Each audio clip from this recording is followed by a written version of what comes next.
Bonjour Bruno Retailleau. Bonjour Apolline de Malherbe. Merci d'être avec nous sur RMC et BFM TV. Vous êtes sénateur de la Vendée, vous êtes président du groupe Les Républicains au Sénat. Vous avez bien sûr écouté hier, mais vous l'entendrez à nouveau ce matin au Sénat, le discours de politique générale de Jean Castex, le nouveau Premier ministre.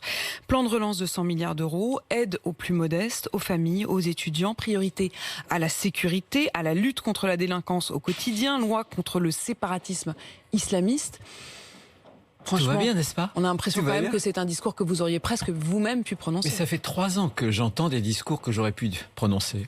Parce qu'avec Emmanuel Macron, le propre d'Emmanuel Macron, ce sont des mots sans les actes. Donc maintenant, j'attends les actes.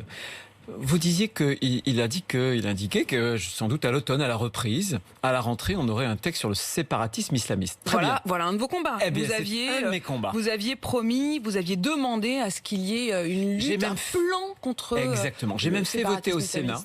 J'ai même fait voter au Sénat un texte pour interdire le voile pendant les sorties scolaires, parce que les sorties scolaires, c'est l'école qui se continue, c'est l'école hors les murs. Nous l'avons voté au Sénat, mais évidemment, M. Blanquer s'y est opposé et l'Assemblée ne l'a pas reprise. La question que je pose sur le séparatisme, est-ce que ce sera des mots ou ce sera des actes? Est-ce que M. Castex reprendra la loi qui a été votée au Sénat sur le voile islamiste? Est-ce qu'il reprendra le texte de loi que j'ai déposé pour interdire les listes communautaristes? On a bien vu les dégâts que ça commence à faire. Dans votre plan, attendez, si on regarde les choses, parce qu'il y a beaucoup de choses dans ce discours d'hier et on va essayer de les développer une par une et savoir ce que vous en pensez. Je suis à votre disposition. Précisément sur cette loi qu'il promet, il promet donc une loi contre le séparatisme islamiste, puisque c'est la première chose dont vous parlez. D'abord, c'est ce que vous avez retenu de plus important hier? Non, c'est votre question. J'y répondais. Tout est important parce que je pense que la France va devoir affronter une énorme vague destructrice, de faillite, de chômage, et il faut aussi faire face. Dans cette loi, si vous étiez aux manettes, vous metteriez quoi? Dans la loi sur le séparatisme? Eh bien, c'est ce que je mettrais. Je mettrais l'interdiction, par exemple, du voile. Je mettrais l'interdiction des listes communautaires. Je mettrais, par exemple, pour le port de la burqa qui se multiplie. Souvenez-vous d'un prisonnier qui s'était déguisé sous une burqa pour passer inaperçu. Ça veut dire que si on passe inaperçu sous une burqa, ça veut dire que le délit n'est plus sanctionné. Eh bien, moi, je propose que quand il y a récidive, on suspende les aides sociales. Il y a beaucoup d'autres choses. Je propose aussi des applications de la loi qui est déjà actuellement et qui n'est pas suffisamment appliquée. Voilà, on a fait une commission d'enquête au Sénat sur le phénomène de radicalisation, d'islamisation. Et nous, en France, bien sûr, il y a eu le terrorisme qui a frappé, mais il y a un double phénomène. Il y a le djihadisme dans la forme violente, mais il y a un mouvement beaucoup plus ample qui est en train de faire des enclaves partout dans la République française. C'est la laïcisation des territoires de France, dans des enclaves. Il faut lutter. Voilà. Est-ce qu'il y a, puisque Emmanuel Macron nous promettait depuis des années un grand discours de la laïcité, mais ce discours de la laïcité, il a trouvé une pensée molle, il a trouvé des actes faibles. Voilà, il faut réagir aujourd'hui. Mais c'est presque un procès d'intention du coup que vous faites à Jean Castex, parce que là, il arrive, il est tout frais, tout nouveau. Non, je dis simplement. Il vous promet une loi, vous l'avez demandé depuis des années, et vous dites, non, j'y crois pas. Apolline de Malherbe, écoutez, ça fait 3 ans, on commence à avoir l'habitude. Il devait y avoir, par exemple, sur l'immigration, un texte. On a eu un débat. Et après le débat, ce débat, c'était au mois d'octobre 2018. Souvenez-vous, vous l'avez peut-être oublié, il y a eu un débat de plusieurs heures dans chaque assemblée et rien après. Donc je sais qu'avec Emmanuel Macron, on a des discours qui commencent à s'essouffler.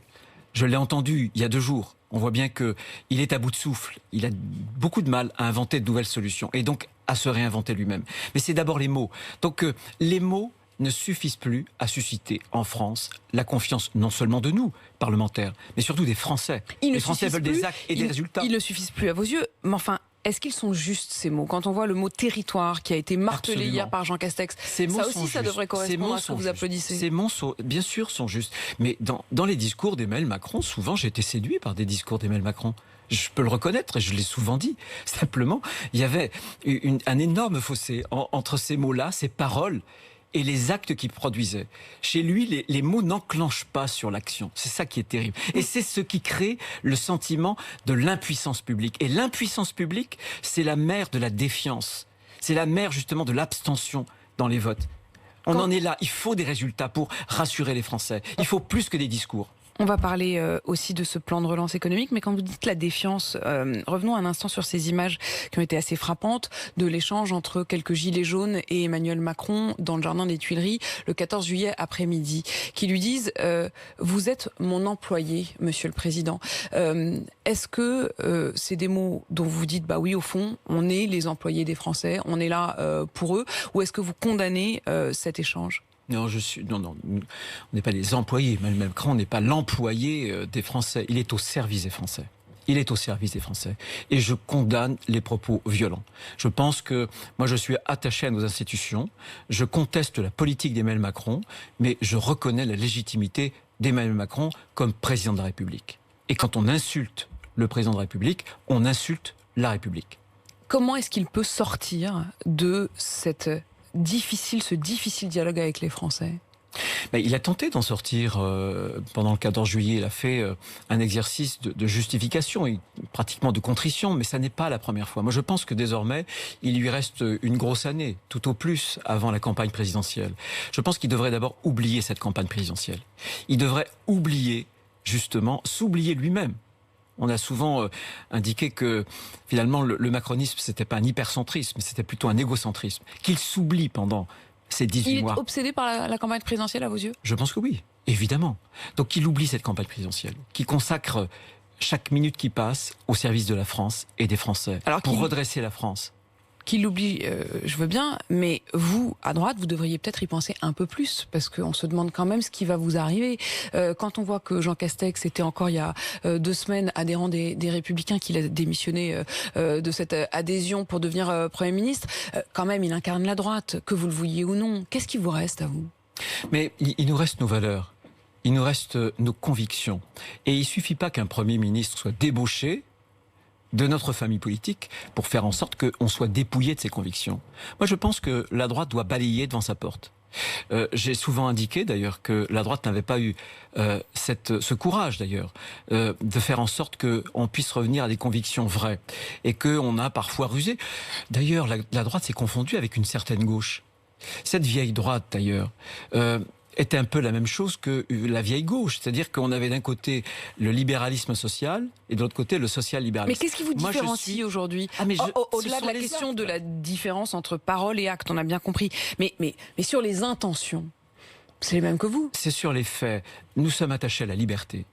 Le gouvernement, sous Emmanuel Macron, a voulu faire passer la loi Avia, confier à des algorithmes, des GAFAM, de Google, la censure de notre liberté d'expression. C'est nous qui, au Sénat, avons déféré, nous avons voté contre, et quand elle a été votée par l'Assemblée, nous l'avons transmis au Conseil constitutionnel qui l'a déchiquetée.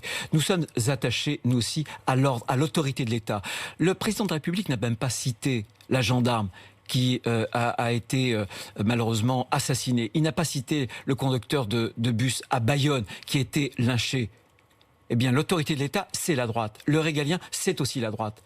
La liberté, c'est aussi la droite. La souveraineté économique. Sur ce point-là du régalien, il était très présent, Jean Castex, hier. Mais présent sur la question de la sécurité. Alors, je vous donne un exemple. On parlait tout à l'heure de la loi sur la délinquance au quotidien, mais il y a aussi cette promesse d'avoir un juge de proximité dans les territoires, encore une fois. Il l'annonce, il veut un retour du juge qui correspond un peu au juge de paix, réprimer les incivilités du quotidien. Je le cite, dans beaucoup de territoires, la petite délinquance, la petite incivilité, le tag, l'insulte, le petit trafic se sont développés au point de gâcher la vie quotidienne des gens. Ils se sont développés car, faute de réponse judiciaire, une forme d'impunité s'est installée à laquelle il veut mettre fin avec la création de ces juges de proximité. Qu'est-ce que vous en pensez ? Parole. À quoi ça sert d'avoir des juges quand on libère les détenus de prison ? Madame Belloubet a libéré 13 000 détenus, sans d'ailleurs le juge d'application des peines. Très bien. L'ordre public, y compris, a-t-il dit, dans les cages d'escalier. Mais j'attends, moi, la construction de prisons. J'attends l'impunité zéro. Ce que j'attends, puisqu'Emmanuel Macron, vous savez, à Dijon, lorsqu'il y a eu une risque entre 2 bandes avec des Tchétchènes qui bénéficient de la générosité française, ils ont statut de réfugiés. On ne peut pas aujourd'hui les expulser, parce que la loi est faite qu'il faut presque tuer père et mère pour qu'on puisse expulser un réfugié. Eh bien, ma question est la suivante ce matin. Est-ce que Jean Castex accomplira les promesses d'Emmanuel Macron ? Est-ce qu'il modifiera cette législation pour qu'on puisse expulser les réfugiés lorsqu'ils enfreignent la loi de la République ? Ça, c'est du concret. Les places de prison, il devait y en avoir 14 000. Combien seront construites à la fin du mandat? Très peu. Quelques centaines, tout au plus. Je l'attends, nous l'attendons sur des actes. Vous savez, pour les Français, cette notion de droite, cette notion de gauche, ça ne compte plus. Parce que ça n'est plus des repères. Par notre propre faute. Parce qu'encore une fois, on a nous-mêmes suscité la confusion de nos convictions. On a été honteux de ces confusions-là. Eh bien, moi, je suis pour un parler vrai. Je suis pour le courage. Il y a des choses qu'il faut dire. Ces choses-là, souvent, ce sont des évidences. Est-ce qu'on pourra dépenser sans compter pendant longtemps? La France va sortir ruinée. Mais pas que la France. Là, pour le coup, si vous dézoomez et que vous regardez le monde entier, on met beaucoup d'argent sur la table. En effet, 100 milliards dans ce plan de relance.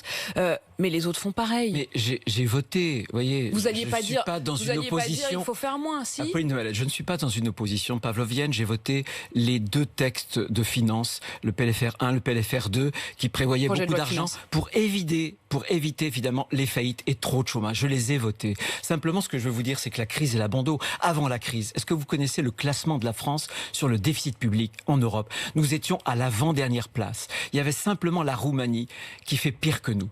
Ça veut dire que l'argent facile, cette addiction à la dépense publique dont avait parlé le précédent Premier ministre, Édouard Philippe, mais qu'il n'a jamais combattu, elle est très française.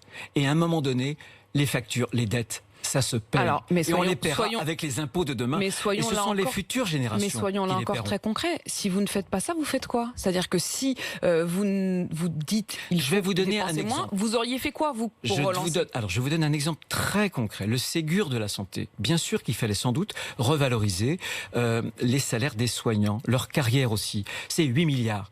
Mais quand on se contente de mettre de l'argent dans l'hôpital, qui va très très mal, qui est en train de s'effondrer, et on doit d'avoir surmonté la crise simplement grâce à l'héroïsme des personnels soignants. Très bien. On met 8 milliards, on ne change pas la tarification, le financement d'hôpital. On ne change pas sa gouvernance, trop technocratique, et on ne change pas non plus son organisation. Vous vous rendez compte que par rapport au Danemark, par rapport à l'Allemagne, nous avons, nous, dans notre hôpital, 34% du personnel qui est un personnel administratif. En Allemagne, 25%. La différence entre les deux, c'est plus de 100 000 emplois. Dans l'administration, une partie de ces 100 000 emplois devrait être justement au chevet du malade. C'est ça ce que je veux dire. Bien sûr que dans cette période difficile, il fallait dépenser de l'argent. Le quoi qu'il en coûte. Mais je dis qu'on est en train de tromper les Français parce que dépenser de l'argent, c'est trop facile de faire des chèques sans avoir le courage de réformer. Ce que je demande au gouvernement, sans doute faut-il de la dépense publique, mais une dépense publique qui soit utile. Transformons les choses, réformons les choses. Regardez les retraites. 100 euros d'aide supplémentaire pour l'allocation de rentrée scolaire. Ça, c'est du concret. Mais bien sûr, mais vous savez, dans les textes qui vont nous arriver, sans doute que je voterai des procédures. J'essaierai de les amender. Moi, j'aime mon pays. Et encore une fois, je ne suis pas dans une opposition systématique. Mais moi, j'essaie de dessiner un cap. Voilà. Et je dis aux Français aujourd'hui, ne vous laissez pas berner par les mots ni par les discours. Ça fait 3 ans qu'on les subit. Voilà. Je pense que les retraites, on a compris qu'il n'y aurait rien. On a compris qu'il n'y aurait rien. Alors qu'il faut sauver le régime des retraites. 30 milliards de déficit. Le Premier ministre a confirmé hier qu'il n'y aurait plus de régimes spéciaux. Non mais... Et pour quand? Et quand est-ce que ça va arriver au Parlement? Vous croyez vraiment que dans les 12 prochains mois, on va avoir un texte? Là encore, soyons vrais. Et il faut dire aux Français que dans l'état actuel des choses, 30 milliards cette année, vous vous souvenez qu'il y avait, sous Édouard Philippe, une conférence d'équilibre, de financement des régimes de retraite.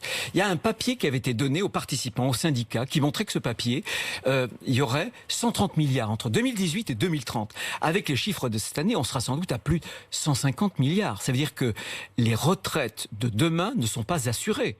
Ça veut dire que si on ne prend pas des mesures d'âge, on ne sauvera pas les retraites. C'est ce qui s'est passé d'ailleurs au début du quinquennat d'Emmanuel Macron. Il avait dit pendant la campagne présidentielle, je ne toucherai pas à l'âge de la retraite.